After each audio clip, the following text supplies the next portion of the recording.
Keisha Carter pressed her back against the cold brick wall of the alley behind Soul Kitchen, her hands trembling as she tried to muffle her sobs. The bruises on her ribs screamed with every breath, and her split lip throbbed where Marcus had backhanded her for the third time this week. "You're nothing without me," his words echoed in her mind. "Nobody else would want damaged goods like you." She wiped her eyes frantically as footsteps approached the alley entrance.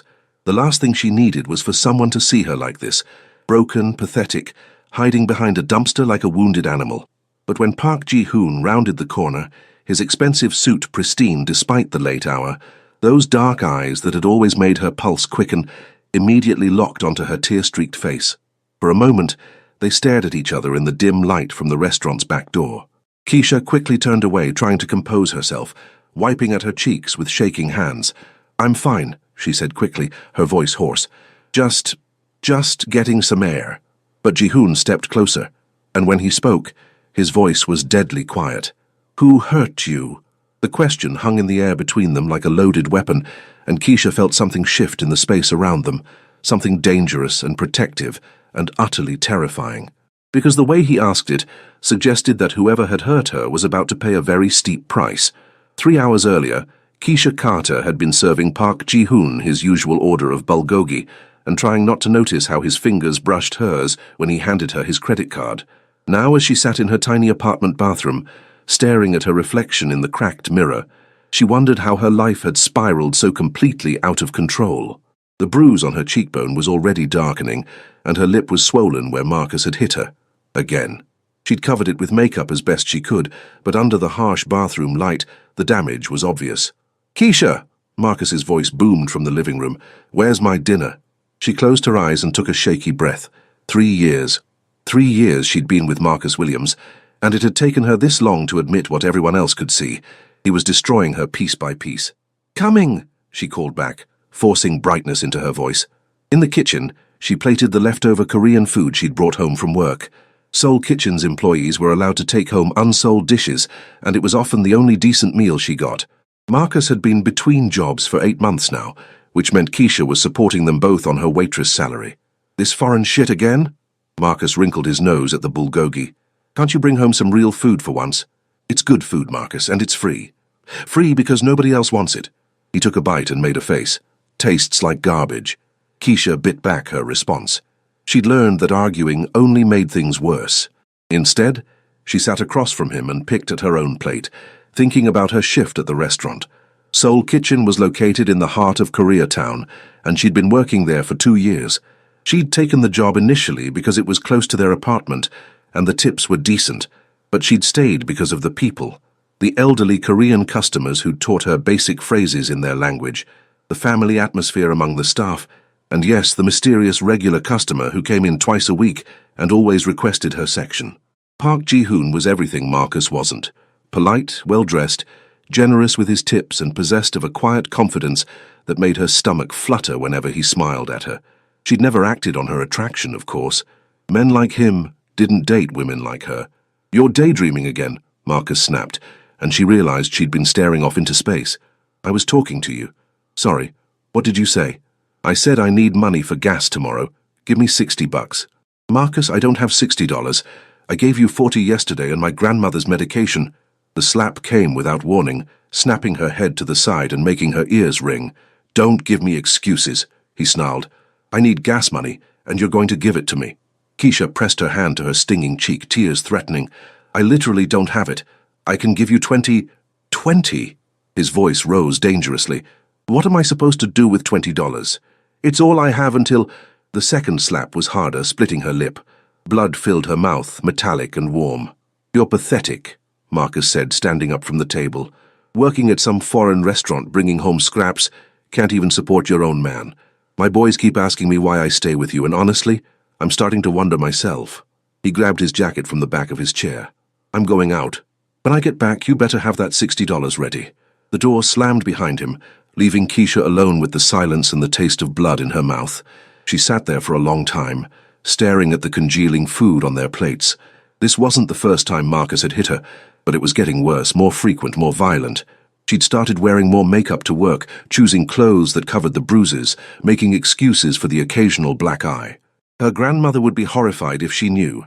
Rose Carter had raised Keisha to be strong, independent, to never let anyone diminish her worth. But somehow, over the course of 3 years, Marcus had convinced her that she was lucky to have him, that no one else would want her, that she deserved whatever treatment he gave her.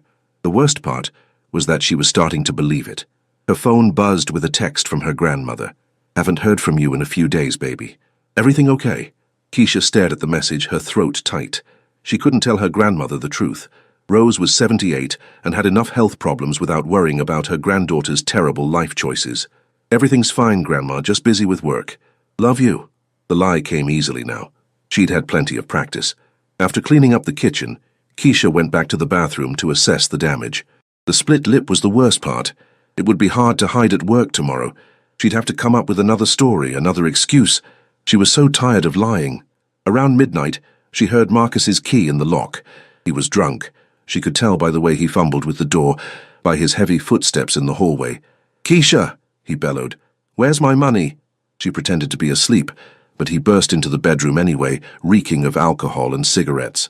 "I know you're awake," he said, his words slurred. "Give me the money." "Marcus, please, it's late. Can we talk about this tomorrow?"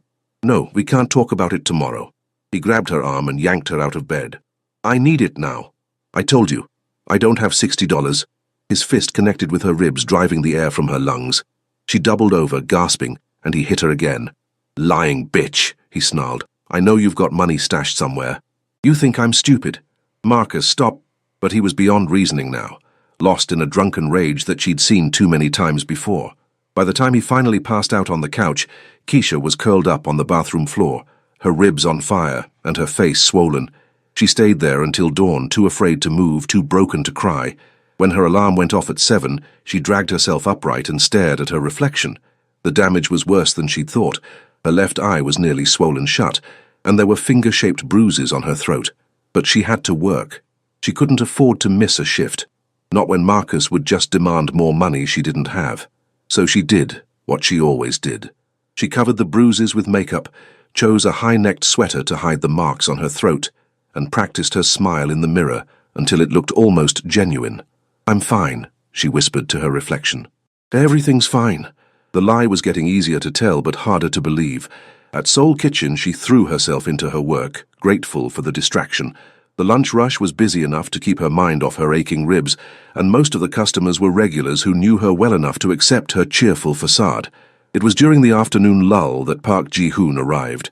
He always sat at table 12 in her section, always ordered the same thing, always left a generous tip. Today, though, something was different. When she approached his table with her usual bright smile, his dark eyes studied her face with an intensity that made her nervous. "Good afternoon, Mr. Park," she said, proud that her voice sounded normal. "The usual today?" "Keisha." The way he said her name made her look at him directly. "Are you all right?" "Of course. Why wouldn't I be?" Her laugh sounded forced, even to her own ears. He was quiet for a moment, those perceptive eyes seeing too much. "You seem tired. Just a busy week, you know how it is." She pulled out her order pad. "So bulgogi and—" "Sit down." The quiet command made her freeze. "I'm sorry?" "Sit down," he repeated, gesturing to the chair across from him. "Please." Keisha glanced around the restaurant. It was nearly empty, and her manager was in the back office. Still, sitting with a customer was against policy. "I really can't—" "Keisha." Something in his tone made her meet his eyes again. "Sit down." Against her better judgment, she slid into the chair across from him. Up close, she could see the concern in his expression, the way his jaw was set with tension. "How long?" he asked quietly. "How long what? How long has someone been hurting you?" The question hit her like a physical blow. "I don't know what you mean. The makeup doesn't quite cover the bruising around your eye. Your lip is swollen, you're moving carefully, like your ribs hurt." His voice was calm, matter-of-fact, but there was something dangerous underneath. "So I'll ask again. How long?" Tears threatened, but she blinked them back. "It's not— I fell. Down the stairs. Clumsy me." "Keisha." "Really, Mr. Park, I appreciate your concern, but who is he?" The quiet question stopped her cold.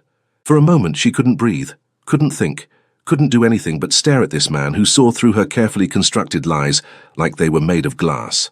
"I have to get back to work," she whispered, starting to stand. His hand covered hers on the table, gentle but firm. If you ever need help, he said quietly, you call me. He pulled a business card from his jacket and placed it in front of her. The card was simple, elegant, just his name and a phone number. I don't understand, she said. You don't have to understand. Just know that the offer stands. Before she could respond, he stood and placed a $50 bill on the table, far more than his usual order cost.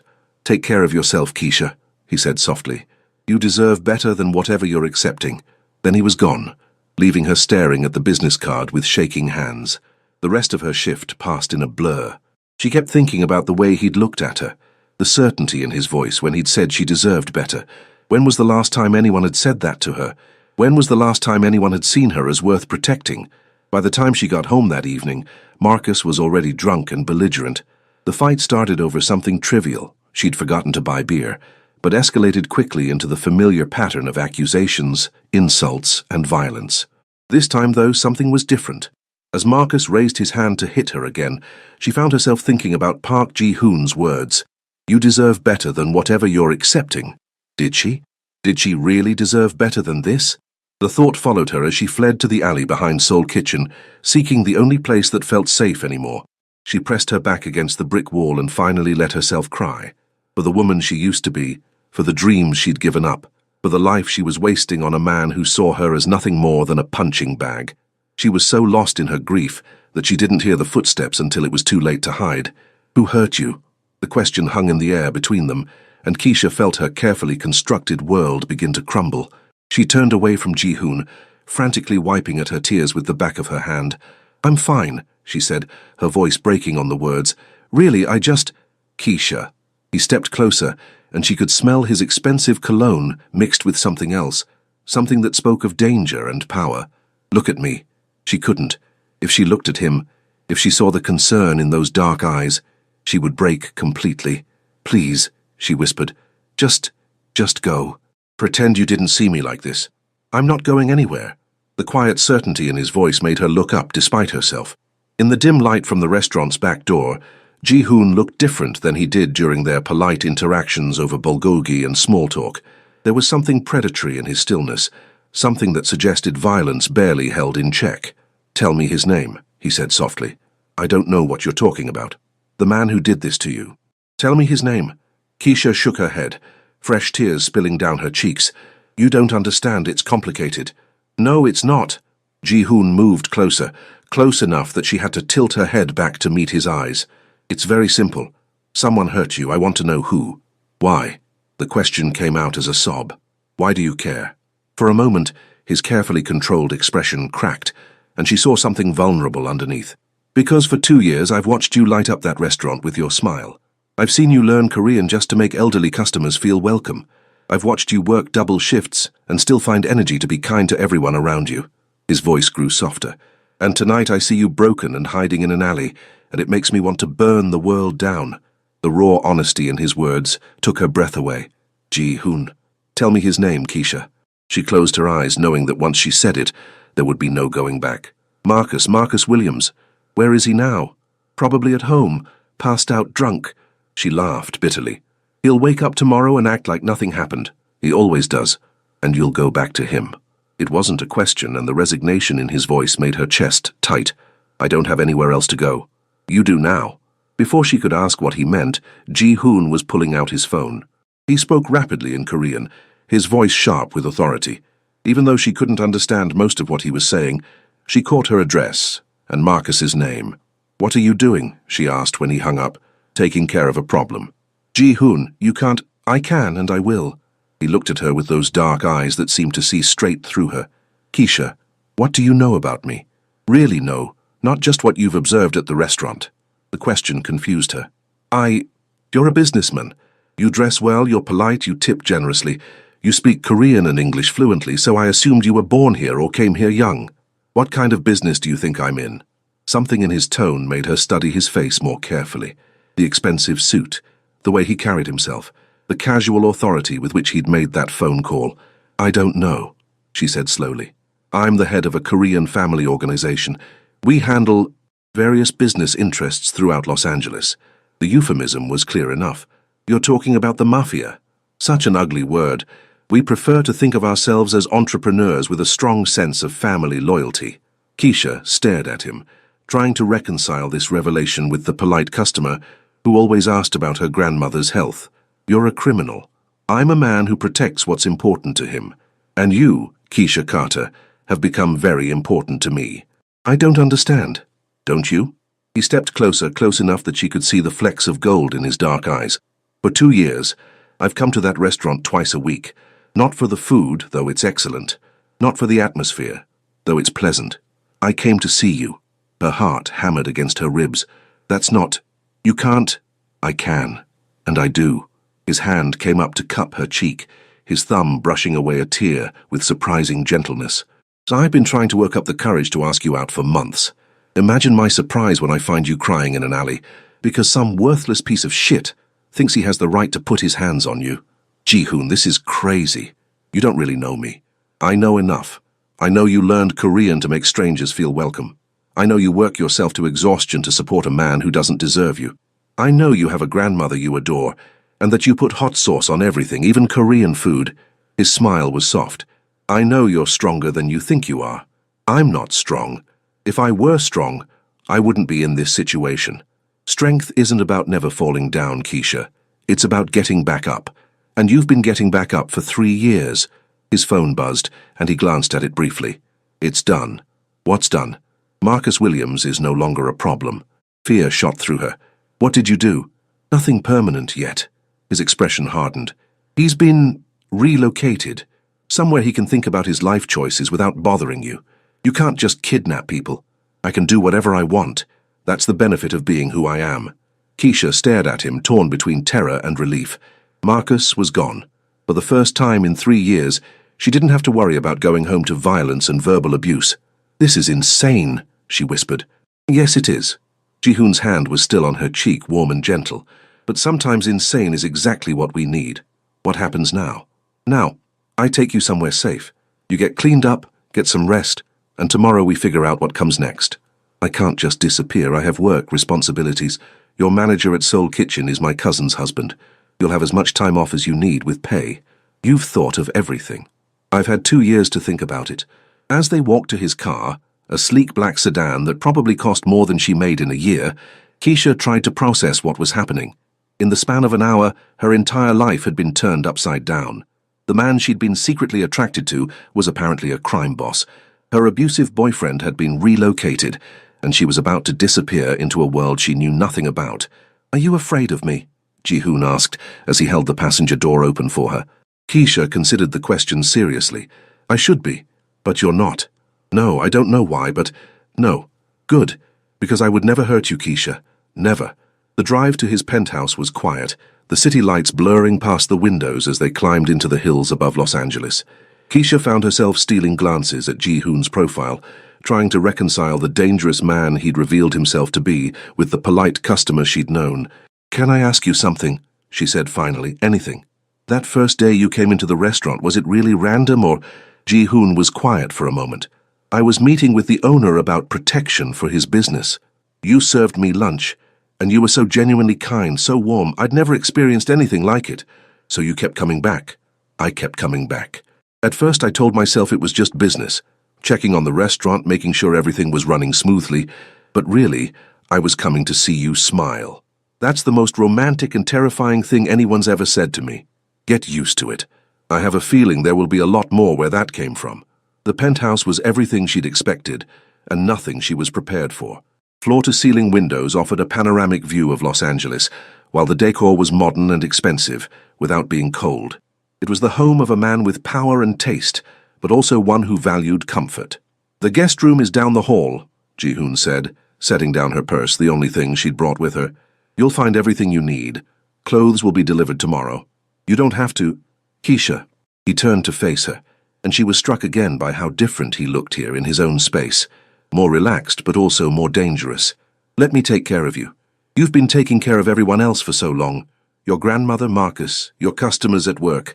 Let someone take care of you for once. I don't know how to do that. Then learn. We have time. How much time? As much as you want. That night, lying in a bed that probably cost more than her monthly rent, Keisha stared at the ceiling and tried to make sense of her new reality. Somewhere across the city, Marcus was probably wondering where she was. Tomorrow, she would have to face the consequences of disappearing from her old life. But for the first time in 3 years, she felt safe. And for the first time in longer than she could remember, she felt like maybe, just maybe, she deserved to be. Keisha woke to sunlight streaming through floor-to-ceiling windows and the smell of coffee drifting from somewhere in the penthouse. For a disorienting moment, she forgot where she was. The silk sheets and memory foam mattress were nothing like her lumpy futon at the apartment she'd shared with Marcus. Then reality crashed back, and she sat up with a gasp. She was in Park Ji-hoon's penthouse. The Korean businessman she'd been secretly attracted to was actually a crime boss, and Marcus was gone. Relocated, Ji-hoon had said, whatever that meant. A soft knock at the door made her jump. "Miss Carter, I have your breakfast." The voice was female, accented but speaking perfect English. Keisha grabbed the silk robe that had been laid out for her and opened the door to find a petite Korean woman holding a tray. "I'm Mrs. Kim," the woman said with a warm smile. "I manage Mr. Park's household. I hope you slept well?" Yes, thank you." Keisha accepted the tray, inhaling the aroma of what looked like a gourmet breakfast. "This is beautiful, but you didn't need to." "Mr. Park was very specific about your care," Mrs. Kim interrupted gently. "He also asked me to tell you that he's had to step out on business but will return this afternoon." Business. Keisha wondered what kind of business a Korean crime boss handled at 8 in the morning, then decided she probably didn't want to know. "I've also brought some clothes for you to choose from," Mrs. Kim continued, indicating several shopping bags by the door. "Mr. Park estimated your size, but if anything doesn't fit, I can have alterations made." The clothes were beautiful. Designer jeans that fit perfectly, soft sweaters in jewel tones, even undergarments in exactly her size. It was thoughtful and terrifying in equal measure. How had he known her measurements so precisely? After Mrs. Kim left, Keisha called her grandmother using the phone in the living room. The conversation was brief but reassuring. Grandma Rose was fine, though curious about why Keisha sounded different. "You sound lighter, baby," her grandmother said. "Like you've been carrying something heavy and finally put it down." If only you knew, Keisha thought. "I'm just taking some time off work. Needed a break." "Good. You worked too hard." "When are you going to bring that young man around for me to meet?" "What young man?" "The one who's been making you smile lately. Don't think I haven't noticed. Every time you come to visit, you get this little glow when you talk about work. There's someone special, isn't there?" Keisha's cheeks heated. Had she really been that obvious about her attraction to Ji-hoon? "It's complicated, Grandma. The best ones always are, baby. Just remember what I taught you. A man should make you feel like you're worth protecting, not like you need to protect yourself from him." The words hit closer to home than her grandmother could know. "I love you, Grandma." "Love you too, baby. Call me tomorrow?" "Of course." The rest of the morning passed slowly. Keisha explored the penthouse, all sleek surfaces and expensive art, with a kitchen that looked like something from a magazine. She found a library filled with books in both Korean and English, including several volumes of poetry that surprised her. Everything spoke of wealth and power, but also of loneliness. There were no personal photos, no signs that anyone actually lived here, rather than just existing. She was reading in the library when she heard the front door open. Her pulse quickened as Ji-hoon's voice carried down the hallway. He was speaking rapid Korean to someone, his tone sharp with authority. When he appeared in the library doorway, she was struck again by his presence. Even tired, even with his perfect hair slightly mussed, he commanded attention. "How are you feeling?" he asked, switching to English. "Like I'm living in someone else's life," she answered honestly. "How did your business go?" His expression darkened slightly. "Marcus Williams has been convinced to leave Los Angeles permanently. He won't be bothering you again." Something in his tone made her stomach clench. "What exactly does that mean?" "It means he's on a bus to Detroit with $500 in his pocket, and a very clear understanding of what will happen if he ever comes back or tries to contact you." "You didn't hurt him." "I didn't have to. Sometimes the threat of violence is more effective than violence itself." His smile was sharp, though I'll admit, it took considerable restraint on my part. Keisha set down her book, a collection of Korean poetry with English translations. "Can I ask you something?" "Of course." "Yesterday, when you found me in the alley, how did you know? I thought I was hiding it well." Ji-hoon settled into the chair across from her, and she noticed he moved with the fluid grace of someone always ready for danger. I've been watching you for 2 years, Keisha. I know how you look when you're genuinely happy, when you're tired, when you're worried about your grandmother's medication costs. Yesterday you looked diminished, like someone had been slowly erasing pieces of you. That's exactly what it felt like. I know, I've seen it before. People who've been systematically broken down by someone who's supposed to care about them. Is that what happened to you? The question slipped out before she could stop it, and she saw something flicker in his expression. What makes you ask that? Something in the way you said it, like you were speaking from experience. Ji-hoon was quiet for a long moment, studying her with those dark eyes that seemed to see too much. My father, he said finally. He believed that love was weakness, that caring about anything made you vulnerable. He spent my childhood teaching me that the only way to survive was to never let anyone close enough to hurt you. And did you learn that lesson? I thought I had, until I met you. The admission hung between them, raw and unexpected. Keisha felt something shift in her chest, a dangerous softening toward this man who had saved her from a life she'd been too broken to escape on her own. Ji-hoon, I know it's too much. Too fast, he said quickly. I know you need time to process everything that's happened, but I want you to know that what I feel for you, it's not just attraction or some misguided rescue fantasy. I've been falling in love with you for 2 years, one smile at a time. Tears stung her eyes. I don't know how to do this. Do what? Be cared about, be protected, be valued. She wiped at her eyes with the back of her hand. Marcus spent 3 years convincing me that I was lucky anyone would put up with me, that I was damaged goods, that no one else would want me. Marcus was a fool and a coward who tried to make himself feel bigger by making you feel smaller. Ji-hoon leaned forward, his gaze intense. You are not damaged goods, Keisha. You're not lucky to be wanted. Any man would be lucky to be wanted by you. How can you be so sure? Because I see you, really see you. I see the woman who learned a foreign language to make elderly customers feel welcome. I see the woman who works double shifts to pay for her grandmother's medication without complaint. I see the woman who stayed in an abusive relationship for 3 years because she'd been convinced she didn't deserve better. His voice grew softer. And I see the woman who's strong enough to build a new life if she's willing to try. What if I'm not strong enough? Then I'll be strong enough for both of us until you remember how strong you really are. They sat in comfortable silence for a moment, the afternoon sun casting long shadows across the room. Keisha found herself studying Ji-hoon's profile, the sharp line of his jaw, the way his dark hair fell across his forehead, the slight tension in his shoulders that suggested he was always ready for danger. Can I ask you something now? He said. Fair's fair. What do you want, Keisha? Not what Marcus wanted, not what your grandmother expects, not what society tells you to want. What do you want for your life?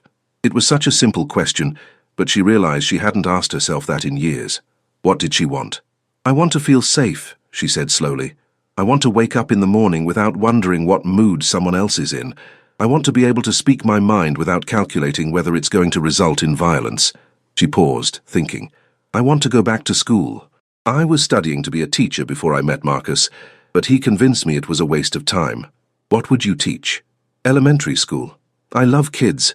They're so honest, so full of possibility. I wanted to make a difference in their lives the way my grandmother made a difference in mine. You could still do that. I'm 26 years old with no degree and a work history that's mostly waitressing. I don't think... Keisha. The way he said her name made her look at him. Money is not an issue. Time is not an issue. If you want to go back to school, you'll go back to school. I can't let you pay for my education. Why not?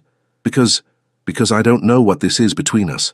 I don't know if it's real, or if it's just some kind of trauma response or gratitude, or... It's real.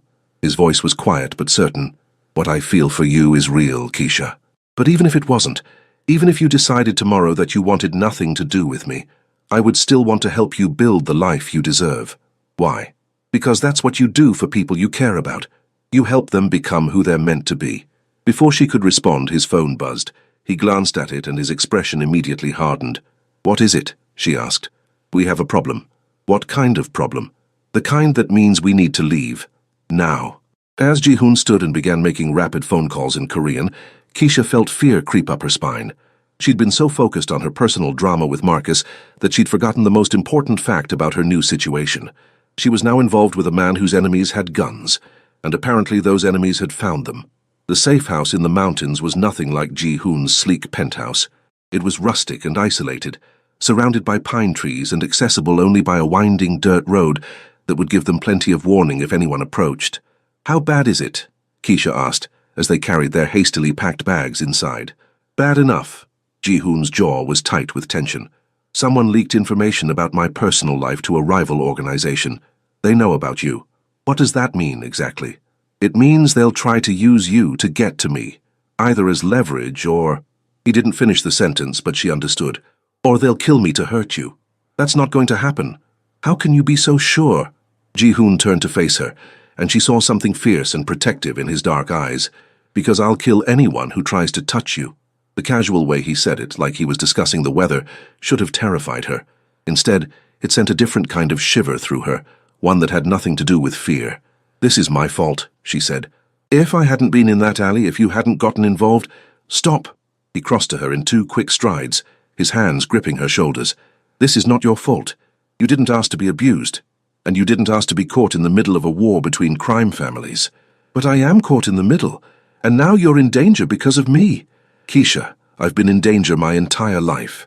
It's the price of being who I am. But you know what? For the first time I have something worth fighting for." "What's that?" "You." The simple word hung between them, loaded with meaning. Keisha felt her heart race as she looked up at him, this dangerous man who had turned his world upside down to protect her. "Ji-hoon, I know it's crazy, I know we barely know each other, not really, but I can't lose you, Keisha. I won't." Before she could respond, he was kissing her, soft and desperate and full of everything he couldn't say. When they broke apart, both breathing hard, she saw vulnerability in his eyes that took her breath away. "I'm scared," she whispered. "Of me?" "Of this. Of how much I want this to be real." "It is real." His forehead rested against hers. "Whatever happens, this is real." They spent the evening in careful domesticity. Ji-hoon cooked dinner while Keisha explored the cabin, both of them pretending that armed men weren't hunting them through the California mountains. But as night fell and they sat by the fireplace, the weight of their situation settled over them like a heavy blanket.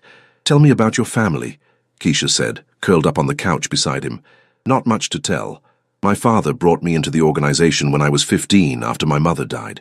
Said it was my birthright, my duty to carry on the family name. Did you ever want something different?" "Every day. But wanting something and being able to have it are 2 different things. What would you do, if you could do anything?" Ji-hoon was quiet for a moment, staring into the fire. "I'd teach, literature maybe, or history. I'd have a small house with a garden, somewhere quiet where I could read and write and not worry about who might be trying to kill me." "That sounds wonderful." "It sounds impossible." "Maybe not as impossible as you think." He looked at her with those dark eyes that seemed to see straight through her. "What are you saying?" "I'm saying that maybe we both deserve a chance at the life we want. Maybe we deserve to be happy." "Keisha, I know it's complicated. I know there are a million reasons why this can't work. But what if it could? What if we could find a way?" Before he could answer, his phone rang. The conversation was brief and in Korean, but she could tell from his expression that it wasn't good news. "They found the penthouse," he said when he hung up. "My men managed to get there first, but it was close." "How did they know where to look?" "Someone on the inside is feeding them information. Someone I trust." The betrayal in his voice made her chest tight. "I'm sorry. It's not your fault. In this business, betrayal is always a possibility. I thought I knew who I could trust. What happens now? Now we wait. My men are working to identify the leak and eliminate the threat." "Eliminate?" "Kill, Keisha. In my world, betrayal has consequences." She should have been horrified by the casual way he discussed murder. Instead, she found herself thinking about Marcus, about the years of abuse she'd endured because she'd been too broken to fight back. "Good," she said quietly. Ji-hoon looked at her in surprise. "Good? Someone betrayed you. Someone put both our lives in danger for money or power or whatever motivates people to do terrible things. So yes, good. They deserve whatever consequences come their way. You're not the same woman I found crying in that alley." "No, I'm not. That woman was broken, convinced she deserved whatever treatment she got. This woman knows better. And what does this woman want?" It was the same question he'd asked her earlier, but now, sitting in the firelight with danger closing in around them, the answer came easily. "I want you," she said simply. "I want this, whatever this is between us. I want to see if we can build something real together, even knowing what I am, what my life is like, especially knowing what you are. You're a man who saved me when I couldn't save myself. You're a man who risks everything to protect the people he cares about. You're a man who reads poetry and cooks dinner and dreams of teaching literature. She reached for his hand. You're not just a criminal, Ji-hoon. You're so much more than that. Keisha, I love you, she said, the words spilling out before she could stop them. I know it's crazy. I know it's too soon. But I love you. For a moment, he just stared at her, and she wondered if she'd made a terrible mistake. Then his arms were around her, pulling her against him as he kissed her with a desperation that spoke of weeks of suppressed longing. I love you too, he whispered against her lips. God help me. I love you too. They made love that night with a tenderness that surprised them both, slow and careful, and full of promises they weren't sure they'd be able to keep. Afterward, as Keisha lay in Ji-hoon's arms listening to his heartbeat, she felt something she hadn't experienced in years. Hope. Whatever happens, she said softly, I want you to know that these past few days have been the best of my life. Even with people trying to kill us? Especially with people trying to kill us.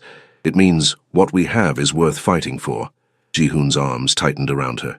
We're going to get through this, Keisha, I promise you that. How can you be so sure? Because I finally have something to live for. And I'll be damned if I'm going to let anyone take that away from me. Outside their window, the mountain wind whispered through the pine trees, and somewhere in the distance, an owl called to its mate. It was peaceful and beautiful and completely at odds with the violence that was hunting them. But for now, in this moment, they were safe. They were together, and they were in love. It would have to be enough. The attack came at dawn. Keisha woke to the sound of splintering wood and Ji-hoon's urgent voice in her ear. Get down and stay down. She rolled off the bed and pressed herself against the floor as gunfire erupted throughout the cabin. Through the bedroom window, she could see muzzle flashes in the tree line, at least 6 shooters, maybe more. How did they find us? She gasped. It doesn't matter now. Ji-hoon was already dressed and armed, moving with the fluid efficiency of someone who'd done this before. There's a panic room behind the bookshelf in the living room. I need you to get there and lock yourself in. What about you? I'll hold them off until my men arrive. Ji-hoon, there are too many of them. Keisha. He knelt beside her, his dark eyes intense. I need you to trust me. Can you do that? She nodded, even as her heart hammered against her ribs. Good, on my signal, you run for the living room. Don't look back, don't stop for anything. Just get to that panic room and wait for me. What if you don't? I will. He kissed her hard and fast. I love you. Remember that. I love you too. The next few minutes were a blur of terror and adrenaline. Ji-hoon laid down covering fire, while Keisha sprinted through the cabin, bullets splintering the walls around her. She found the hidden panel behind the bookshelf and tumbled into the small, reinforced room just as the front door exploded inward. Through the security monitors, she watched Ji-hoon fight with a skill and ruthlessness that was both terrifying and beautiful. He moved like a dancer, like violence was an art form he'd perfected over years of practice, but there were too many of them. She saw him take a bullet to the shoulder, then another to his leg. He kept fighting, but she could see he was slowing down, losing blood. That's when she made the decision that would change everything. Keisha opened the panic room door and stepped out into the chaos. Stop, she shouted, her voice cutting through the gunfire. I'm the one you want, I'm here. The shooting stopped abruptly. Ji-hoon, bleeding and leaning against the wall, stared at her in horror. Keisha, no. It's okay, she said softly, her eyes never leaving his. It's going to be okay. A man emerged from the group of attackers, middle-aged, expensively dressed, with cold eyes that reminded her of a snake. Miss Carter, he said with mock politeness, how good of you to join us. Let him go, she said, nodding toward Ji-hoon. I'm what you want.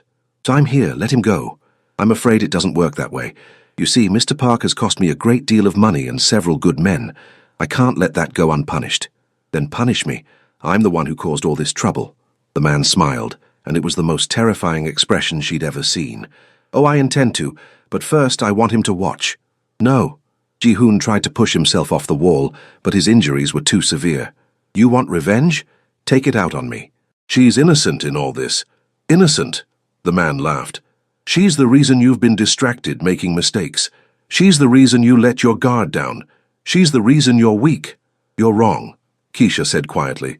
He's not weak because he loves me. He's stronger. Is that so? Then let's test that theory. The man nodded to one of his subordinates, who raised his gun toward Ji-hoon. No. Keisha threw herself forward, placing her body between the gun and the man she loved. The shot rang out, echoing through the cabin like thunder. For a moment everything was silent. Then Ji-hoon's anguished cry filled the air. "Keisha!" But she was still standing, still breathing. She looked down at herself in confusion, then turned to see one of the attackers, a young Korean man, lowering his smoking gun. The man who'd been about to shoot Ji-hoon was on the ground, very dead. "What?" the leader started to say, but his words were cut off as more gunfire erupted from outside the cabin. Ji-hoon's men had arrived. The battle was brief, but decisive. When the smoke cleared, most of the attackers were dead, and their leader was on his knees with a gun to his head. "Who gave you our location?" Ji-hoon demanded, blood still seeping from his wounds. "Go to hell," the man spat. Ji-hoon nodded to one of his men, who pressed the gun harder against the leader's temple. "I'll ask one more time. Who gave you our location?" Your cousin," the man gasped. "Kim Sung-ho. He wanted your position in the organization." The betrayal hit Ji-hoon like a physical blow. Sung-ho had been like a brother to him, someone he'd trusted with his life countless times. "Where is he now?" Ji-hoon asked, his voice deadly quiet. "Safe house, in Chinatown. He's waiting for confirmation that you're dead." Ji-hoon looked at Keisha, who was kneeling beside him, pressing her hands against his wounds to stop the bleeding. "Are you hurt?" he asked, his hands framing her face. "I'm fine, but you're not. We need to get you to a hospital." "No hospitals. Too public." He looked at his men. "Call Dr. Lee. Tell him it's urgent." As his men carried out his orders, Ji-hoon turned back to the captured leader. "You made a mistake," he said softly. "You threatened what's mine." "This isn't over," the man snarled. "There will be others." "No," Ji-hoon said simply. "There won't." The single gunshot echoed across the mountains. Later, as a discreet doctor worked to remove bullets from Ji-hoon's shoulder and leg, Keisha sat beside him holding his hand. "You could have been killed," he said, his voice hoarse with pain and emotion. "So could you. That's different. This is my world, my war. You shouldn't have to—" "Ji-hoon," she squeezed his hand. "I made a choice. I chose to step out of that panic room. I chose to put myself between you and that gun. I chose to fight for what we have. Why? Because you're worth fighting for. Because what we have is worth fighting for." He was quiet for a moment, studying her face. "What happens now? Now we deal with your cousin. Now we make sure this never happens again. Now we build the life we want together. It won't be easy.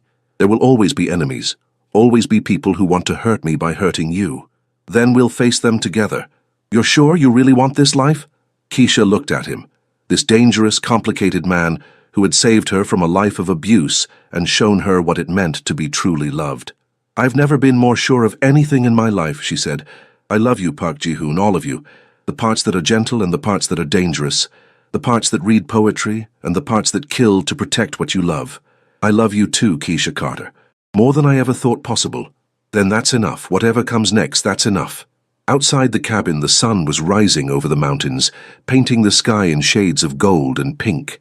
It was beautiful and peaceful and full of promise.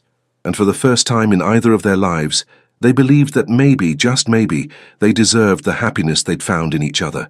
The war wasn't over. There would be other battles, other enemies, other challenges to face. But they would face them together, and that made all the difference. 2 years later, the wedding was small and intimate, held in the garden of Ji-hoon's new house, not the penthouse where he'd conducted business, but a modest home in a quiet neighborhood where children played in the streets and neighbors knew each other's names. Keisha stood before the mirror in the guest bedroom, adjusting her simple white dress and trying to calm her nerves. Through the window she could see the guests gathering in the garden, Ji-hoon's remaining loyal men. Her grandmother in her best dress, Mrs. Kim dabbing at her eyes with a handkerchief, and a handful of friends from the community center where Keisha now worked as a teacher. "You ready, baby?" Rose Carter asked from the doorway, resplendent in purple silk and pearls. "I think so." Keisha turned from the mirror. "Do I look okay?" "You look beautiful, but more importantly, you look happy." Rose crossed the room and took her granddaughter's hands. "I'm proud of you, Keisha, for leaving that awful man, for finding someone who treats you like the treasure you are, for going back to school and following your dreams. Thank you, Grandma, for everything, for raising me to know my worth, even when I forgot it for a while. That's what family does, baby. We hold each other up when the world tries to tear us down." A soft knock at the door interrupted them. "Mrs. Carter, it's time." Keisha took a deep breath and nodded. "I'm ready." The ceremony was conducted in both English and Korean, honoring both their cultures. When Ji-hoon saw her walking down the makeshift aisle between the garden chairs, his face lit up with a smile that made her heart skip. He looked different than he had 2 years ago, softer somehow, though no less commanding. The dangerous edge was still there, but it was tempered now by contentment, by the peace that came from finally having something worth protecting. "You're beautiful," he whispered when she reached him. "You're not so bad yourself," she whispered back, making him laugh. The vows they exchanged were simple but heartfelt. They promised to love each other through whatever storms might come, to be each other's shelter and strength, to build a life together based on trust and respect, and the kind of love that transforms everything it touches. When the officiant pronounced them husband and wife, Ji-hoon kissed her with a tenderness that spoke of promises kept and dreams fulfilled. "I love you, Mrs. Park," he murmured against her lips. "I love you too, Mr. Park." The reception was held in the same garden, with Korean barbecue and soul food side by side on the buffet tables, a perfect representation of their blended lives. Keisha watched her new husband laugh with her grandmother, saw him patiently explain Korean customs to her friends from work, and felt her heart swell with happiness. "Any regrets?"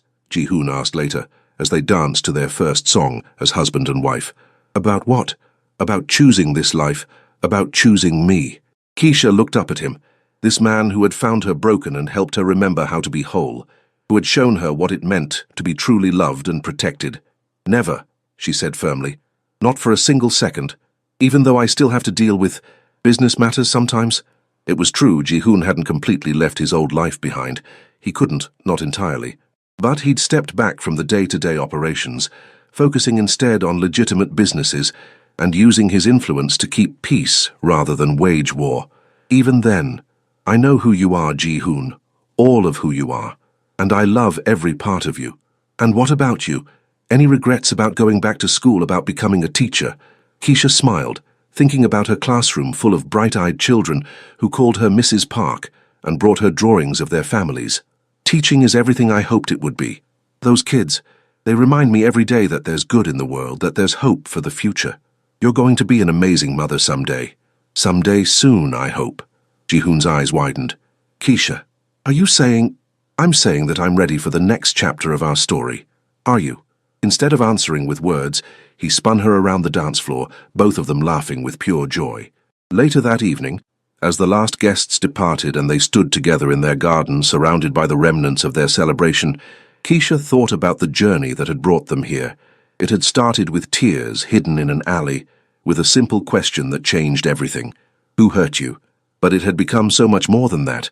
It had become a love story, messy and complicated, and sometimes dangerous, but real in a way that took her breath away. "What are you thinking about?" Ji-hoon asked, wrapping his arms around her from behind. "That night in the alley when you found me crying. What about it? You asked me who hurt me, and I was so ashamed to tell you. I thought if you knew the truth about my life, about how weak I was, you'd walk away. You were never weak, Keisha. You were surviving. I know that now. But then, I was so broken, so convinced that I deserved whatever treatment I got. And now?" She leaned back against his chest, feeling the solid warmth of him, the steady beat of his heart. "Now I know better. Now I know that I deserve to be loved, to be protected, to be cherished.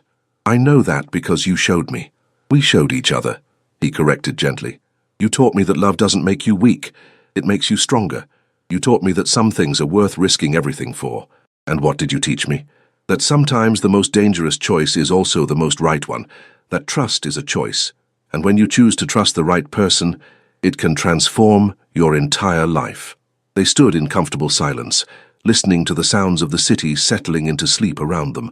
In the distance, Keisha could hear the faint sounds of traffic, the occasional siren, the hum of life continuing in all its messy complexity. "Ji-hoon," she said softly. "Who hurt you?" The question, an echo of the words that had started it all, made him still. "What do you mean?" "Before me. Before this. Who hurt you so badly that you thought you didn't deserve to be loved?" He was quiet for so long that she thought he might not answer. When he finally spoke, his voice was soft and distant. "My father, the organization, a world that taught me that caring about anything made you vulnerable, that love was a luxury I couldn't afford." "And who healed you?" "You did." His arms tightened around her. "You and your grandmother and this beautiful, crazy life we've built together. You showed me that I could be more than what I was made to be." We healed each other. Yes, we did. Above them, the stars shone down on Los Angeles, on a city full of dreamers and survivors, of people finding each other against all odds. And in their garden, in their home, in the life they'd chosen to build together, Keisha and Ji-hoon held each other close and knew that whatever challenges tomorrow might bring, they would face them together. Love had found them in the most unlikely circumstances, in an alley behind a Korean restaurant, in tears that couldn't be hidden, in a question that changed everything.